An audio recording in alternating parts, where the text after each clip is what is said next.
هاي اللي تشوفوها ضابطة السجون تقع بحب أخطر سجين وتساعده يهرب من داخل السجن. أنا حسين العنكوشي، وهنا تسمع أخطر وأغرب القصص الحقيقية. إذا تحب هالنوع من القصص اشترك ولا تنسى اللايك. الضابطة اسمها فيكي، عمرها 44 سنة من تبدي القصة، وعايشة بألباما. تشتغل ضابطة إصلاحية بسجن المقاطع. بس بيوم من سنة 2009 حياتها تبدي تتخربط لأن خطيبها يموت بحادث سيارة. والصراحة فيكي تتحطم، لأن منو ما يتحطم لو يفقد شخص يحبه. وبس حتى تتخطى الحزن تبدي تشتغل هواي، يعني 50 إلى 60 ساعة بالأسبوع. السجن يصير كل حياة. وخلال 11 سنة بعد الحادث ظلت تشتغل أكثر وأكثر، لدرجة فازت بموظفة السنة 4 مرات. ومع الوقت ترقت بالمنصب لحد ما صارت مساعدة مدير السجن. بس رغم كل هذا فيكي بعدها تحس بالوحدة حتى بعد كل هالسنين من فقدان خطيبها. وبسنة 2020 تتعرف على واحد يغير حياتها كلها. تتعرف على واحد اسمه كيسي. بس كيسي مو واحد عادي، هذا سجين خطير محكوم 75 سنة، وانتقل لسجن فيكي حتى ينتظر محاكمته بقضية قتل ثانية. وهذا صورته كلش يخوف، بس مهما كان شكله فيكي تنعجب بيه وحتى هو ينعجب بيها، ويبدون يحجون وعلى فترة يصيرون يحبون بعض. وطبعا ممنوع مساعدة مدير السجن ترتبط بعلاقة ويا سجين بنفس السجن، بس هم ما يهمهم، يبدون يتلاقون سرا ويتبادلون رسائل ويحجون بالتلفون. شكل الحج عنده التلفون بالمخفي. وحتى مرة دخلوا الزلزانة وارتكبوا الرذيلة والعياذ بالله. وبهاي اللحظة العلاقة صارت خطية وجدية بزيادة، وهالعلاقة تظل مستمرة سنتين.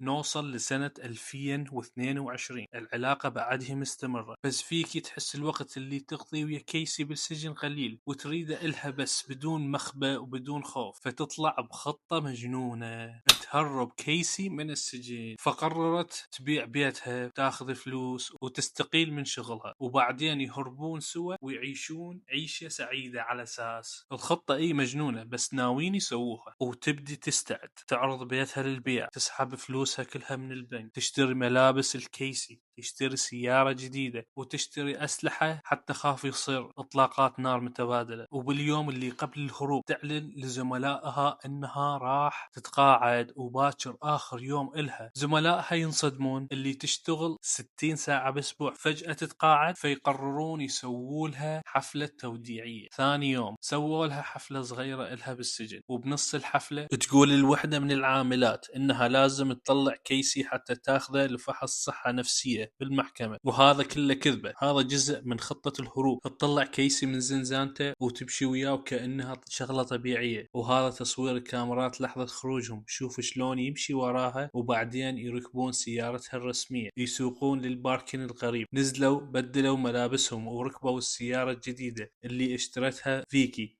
وينطلقون شمال، يطلعون من الباباما ويدخلون للتنسي. وبالسجن 6 ساعات تمر، والموظفين يسألون وين فيكي، وين السجين. فيبلغون قائد الشرطة، يشوفون الكاميرات ويعرفون فورا اكو شي غلط. ليش؟ لان كيسي سجين خطير وما يصير يمشي ورا ضابط حتى لا يهجم عليه، وهذا كسر البروتوكول. غير هيجي فيكي طلعتها بدون ضابط ثاني، وهذا هم ممنوع. فتبدي الشرطة تحقق، ويلقون سيارتها الرسمية متروكة بنفس الباركن اللي بدلوا به السيارة. وهم يلقون لقطات تصوير فيكي وكيسي بسيارتهم الجديدة. وبما انهم عبروا حدود الولاية، المارشلز الفدرالية يدخلون بالقضية. كيسي وفيكي يصيرون مطلوبين رسميا، وهم يعرفون الشرطة وراهم. فبتنسي يخلون السيارة وياخذون بيكاب جديدة، يسوقون من تنسي 175 ميل الولاية انديانا، وهناك يبدلون السيارة للمرة الثالثة، وياخذون كاديلاك رصاصية من مغسل السيارات، ويستأجرون غرفة فندق، ويختفون لفترة يبدو انهم ما راح ينمسكون.